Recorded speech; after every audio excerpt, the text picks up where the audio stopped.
ఆత్మకూరు పట్టణంలో బ్రిటిష్ కాలం నాటి ఎంపీడీఓ కార్యాలయం శిథిలావస్థకు చేరడంతో కూల్చివేతకు అనుమతి కోరుతూ అధికారులు నివేదిక పంపారు. ప్రభుత్వం 1.68 లక్షలు కేటాయించగా భవనంలో ఉన్న రంగున్ టీ కలపను 1.98 లక్షల విలువగా అంచనా వేసినట్లు పంచాయతీరాజ్ అధికారులు పేర్కొన్నారు. అయితే ఆదివారం సెలవు దినంలో అధికారుల పర్యవేక్షణ లేకుండా అధికార పార్టీకి చెందిన స్థానిక నేతలు భవనాన్ని కూల్చివేసి విలువైన కలపను దోచుకుపోయారు. ఇది వేలం ప్రకటన ద్వారా విక్రయించాల్సిన కలపాన్ని తెలియజేస్తూ ఎలాంటి ప్రక్రియ లేకుండా దోచుకెళ్లడంపై సోషల్ మీడియాలో తీవ్ర విమర్శలు వెలువెత్తాయి.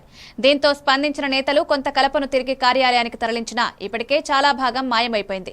ఇటువంటి అక్రమాలకు చెక్ వేసేందుకు మంత్రి ఆనం లక్ష్మీనారాయణ చొరవ తీసుకుని గట్టి చర్యలు తీసుకోవాలని పట్టణ వాసులను డిమాండ్ చేస్తున్నారు.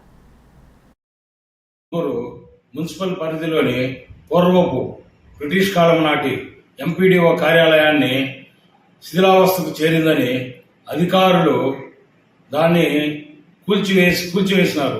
కూల్చివేసిన దానికి పర్మిషన్ తీసుకున్నారు. కానీ కూల్చివేసిన దానికి మాకు అభ్యంతరం లేదు. కానీ ఆదివారం రోజు, ప్రభుత్వ సెలవు దినమైన ఆదివారం రోజు అధికారుల పర్యవేక్షణ లేకుండా అధికార పార్టీ నాయకుల పర్యవేక్షణలో ఈ కార్యాలయాన్ని కూల్చివేసి కార్యాలయంలోని విలువైన బ్రిటిష్ కాలం నాటి కలపను సుదూర ప్రాంతాలకు తరలించినారు. ఈ కలప ఆ కార్యాలయ పరిధిలోనే అధికారుల కనుసన్నల్లోనే ఉండవలసిన కలపని సుదూర ప్రాంతాలకు తరలించాల్సిన అవసరం ఏమొచ్చిందని ఆత్మకూరు నియోజకవర్గ అధికారులను ప్రశ్నిస్తున్నాము. ఇది ప్రజలలో ఈ రోజు విపరీతమైన చర్చ జరుగుతున్నది. ఈ చర్చకు కారణమైనటువంటి అధికార పార్టీ నాయకుల పైన తగినటువంటి చర్యలు తీసుకోవాలని అధికారులను ఇటువంటి హేయమైన చర్యలను ఖండించి ప్రభుత్వ సంపదను కాపాడి ప్రభుత్వానికి తగు న్యాయం చేయవలసింది, ప్రభుత్వ ఖజానాకు లాభం చేకూర్చవలసిందిగా అధికారులకు ఇటువంటి దురాలోచనలు, దురాక్రమణలు ఈ ఆత్మకూరు మున్సిపల్ పరిధిలో ఈ మధ్యకాలంలో ఎక్కువైపోయినాయి.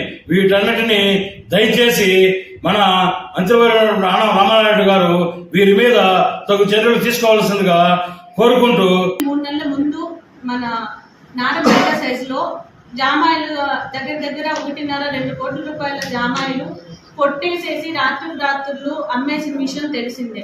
కనీసం అది తెలిసి జరిగిందో మన గౌరవ మంత్రివర్యులకి మనకు తెలియదు. కానీ ఆ విషయం తెలిసిన తర్వాత అయినా సరే కనీసం వాళ్ళ కింద పనిచేసే నాయకులకి ఇలాంటి విషయాలు తప్పు అని గట్టిగా ఆ రోజు ఆయన హెచ్చరించి ఉంటే ఈ రోజు ఇంత ధైర్యంగా మళ్ళీ ఇది వాళ్ళు రిపీట్ చేయగలుగుతున్నారు అని నేను అనుకోవట్లేదు. ఆదివారం రోజు ఓకే డెమాలిష్ కి ప్రాసెస్ ప్రకారం పోతే డెమాలిషన్ కి